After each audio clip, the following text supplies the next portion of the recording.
औज़ुबिल्लाहि मिनश्शैतानिर्रजीम बिस्मिल्लाहिर्रहमानिर्रहीम। अस्सलाम वालेकुम दोस्तों, पिछली वीडियो में हमने आपको सुल्तान मोहम्मद फ़ातेह के बारे में बताया था, जो सल्तनत उस्मानिया के 7वें सुल्तान थे।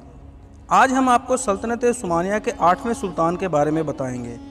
सुल्तान मोहम्मद फ़ातेह के 2 बेटे थे, जिनमें बड़े बेटे का नाम था बायज़ीद और छोटे बेटे का नाम जमशेद था।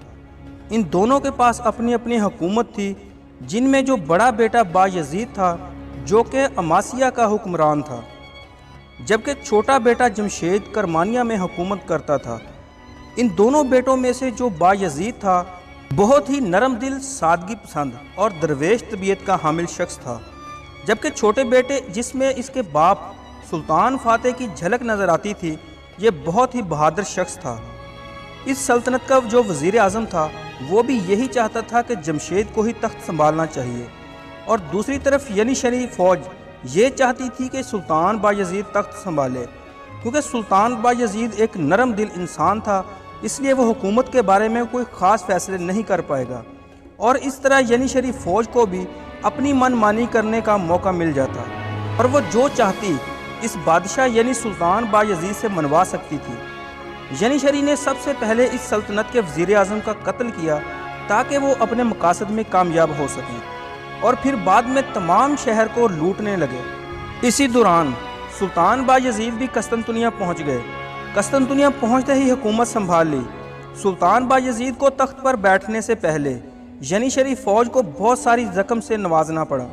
इसके बाद सल्तनत उस्मानिया में इस बात की रस्म चल निकली कि जब भी नया हुक्मरान आता तो इसे यानीशरी फ़ौज को कसीर रकम अदा करनी पड़ती। सुल्तान बायज़ीद ने यानीशरी फ़ौज को रकम देते ही तख्त संभाल लिया, और इस मुल्क की राया ने इन्हें अपना नया हुक्मरान तस्लीम कर लिया। दूसरी तरफ छोटे भाई जमशेद ने बगावत का ऐलान कर दिया। सुल्तान मोहम्मद फ़ातेह ने अपने दौरे हुकूमत में एक कानून कायम किया था कि जो भी हुकूमत के ख़िलाफ़ बगावत करेगा, चाहे वो भाई, बेटा या फिर कोई दूसरा शख्स हो, इसको कत्ल कर दिया जाएगा। और यह कानून सल्तनत उस्मानिया में शामिल कर लिया गया। अब इसके भाई जमशेद के पास सिर्फ 2 ही रास्ते थे, या तो वो तख्त पर कब्ज़ा करके हुकूमत कायम करे, या फिर अपने बड़े भाई के हुक्म का इंतज़ार करे कि कब वो इसकी मौत का फरमान जारी करता है। ये तमाम मामला देखते हुए जमशेद ने बड़े भाई सुल्तान बायज़ीद को धमकी दी कि वो इस सल्तनत को 2 हिस्सों में तकसीम कर दे। जो मगरबी हिस्सा था वो सुल्तान बायज़ीद के पास रहे और मशरक़ी हिस्सा जमशेद के पास। अगर ऐसा होता तो सल्तनत उस्मानिया तबाह हो जाती, जिसे इनके आबाओ अजदाद ने बड़ी मुश्किल से कायम किया था। इसी वजह से इन दोनों भाइयों के दरमियान एक ज़बरदस्त जंग हुई। इस जंग के नतीजे में छोटे भाई शहज़ादा जमशेद को बुरी तरह शिकस्त हुई। शिकस्त के बाद जमशेद अपनी माँ और बीवी को साथ लेकर मिस्र पहुँच गया।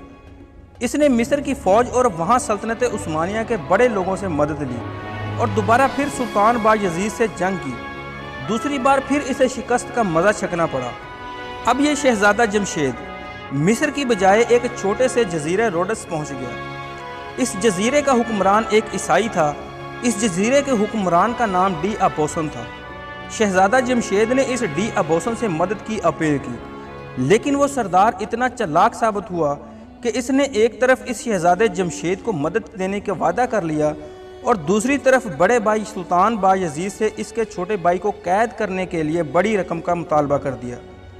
दूसरी तरफ इसने कायरा में मौजूद इसकी माँ और बीवी को ख़त लिख दिया। इस शहज़ादा जमशेद की रिहाई के अवज़ भारी रकम का मुतालबा कर दिया। इसकी माँ और बीवी ने हर जगह से कर्ज जमा किया और एक बड़ी रकम डी अबोसन को भेजी, मगर डी अबोसन बहुत चालाक निकला और इसे रिहा नहीं किया।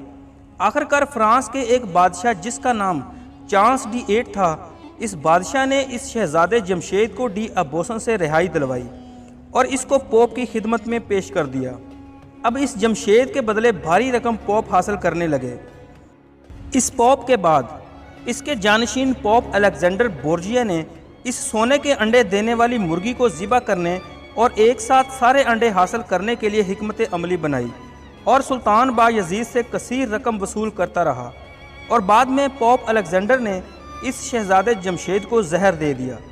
इस तरह इस शहज़ादे को इस दुनिया से रुखसत होना पड़ा। सुल्तान बायज़ीद का ज़्यादातर वक़्त अपनी हुकूमत में बगावतों और बैरूनी हमलों में गुजरा। इसके दौरे हुकूमत में सल्तनत उस्मानिया में कोई खातिर ख्वाह इजाफा नहीं हुआ और टोरंटो, जो कि इटली का एक शहर था जिसको सुल्तान फातेह ने अपने दौरे हुकूमत में फ़तह किया था, इन बगावतों की वजह से सुल्तान बायजीद इस शहर पर तवज्जो ना दे सके, इसलिए ये शहर उस्मानियों के हाथों से निकल गया। सुल्तान बायजीद के 3 बेटे थे। बड़े बेटे का नाम करकोज, दरमियाने का नाम अहमद और सबसे छोटे का नाम सलीम था। सुल्तान बायजीद अहमद को हुक्मरान बनाना चाहते थे। इस तरह यनीशरी चाहती थी कि अगले सुल्तान सलीम को बनाया जाए। इस दौरान सुल्तान सानी की ज़िंदगी में ही सलीम और इनके वालिद के दरमियान जंग का आगाज़ हुआ। इस जंग में फ़तह सुल्तान बायजीद सानी के मुकद्दर में आई। शहजादे सलीम को अपने ससुर के पास क्रीमिया जाना पड़ा।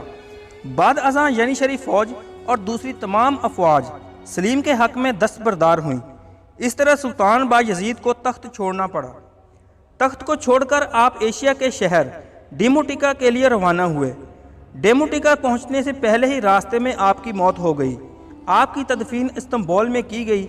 आपकी हुकूमत के बाद आपके बेटे सलीम ने हुकूमत संभाली और एक निहायत होनहार और लायक हुक्मरान साबित हुए।